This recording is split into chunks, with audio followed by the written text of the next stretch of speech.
Hi, I'm Mikola. That little gray penis in the corner of the map went blue today. Florida officially stopped counting, and the final tally is Obama 332 electoral votes, Romney 206.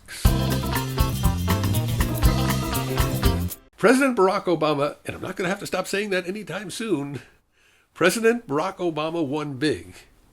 I'm not going to hide my joy about the victory, or my joy for the 22 states that ensured the Democrats will hold the Senate, for the 2 states that elected independents who will caucus with the Democrats, for the 4 states that voted to support same-sex marriage, for the 3 states that actually voted to legalize it, for the 2 states that voted to legalize weed, for the state that elected Elizabeth Warren, architect of the Consumer Protection Financial Bureau, to the Senate, for the 5 states that shut down the Senate bids of candidates who talked about rape with ignorance and arrogance, for the state that elected the first out lesbian senator, for the state that actually voted to raise their own taxes and to give the Democrats a supermajority in the State House, for the country that made "I will repeal Obamacare" a losing promise, and the country that made "I will raise taxes on the rich" a winning promise, for the country that narrowly escaped having a Republican president who could name 2, maybe 3 hard-right justices to the Supreme Court.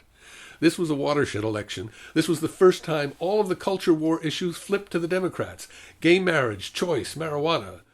Republicans who claim to march under the banner of small government and individual freedom have in reality made controlling our personal individual life choices a centerpiece of their politics since the 60s.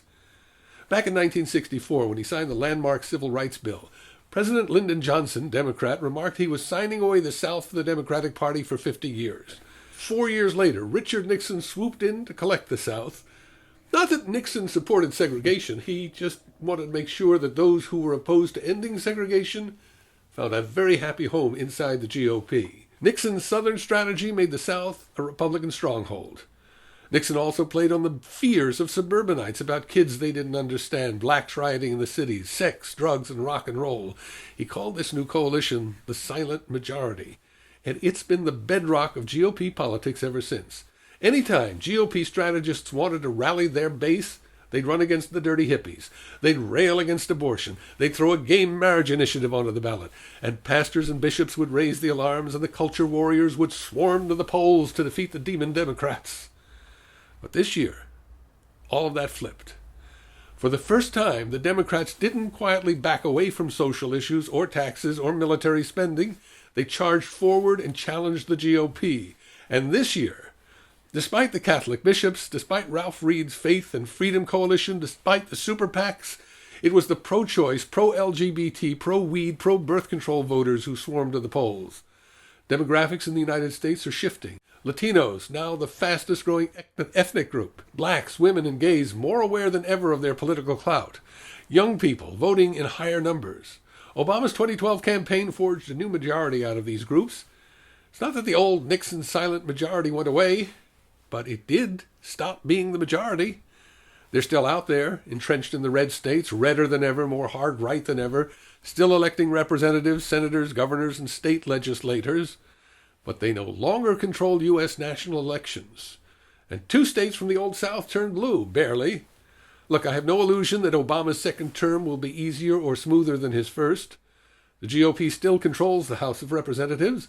The filibuster is still a threat in the Senate. The GOP still holds 55 houses in the state legislatures versus only 36 for Democrats. But the game has changed. Personal memory. In the late 1950s at the Bronx High School of Science, I sat next to a wiry, intense kid from Trinidad, Stokely Carmichael. He went on to become a charismatic leader in the civil rights movement in the 60s. It was Stokely Carmichael who popularized the rallying cry, Black Power. As he became more and more radical, he became exactly the kind of figure that Nixon could use to frighten the silent majority. Stokely Carmichael took an African name, Kwame Ture. I thought about him in Black Power this week when we saw a new fusion of Black Power, Latino power, youth power, women power, gay power, educated people power, Asian power, Jewish power, yes, even some white male worker power to form a new coalition, a new majority, which, to my knowledge, does not yet have a name. But I'm happy to call it the Obama majority, and I'm very happy and proud to be a member. Until next time, I'm Mikola.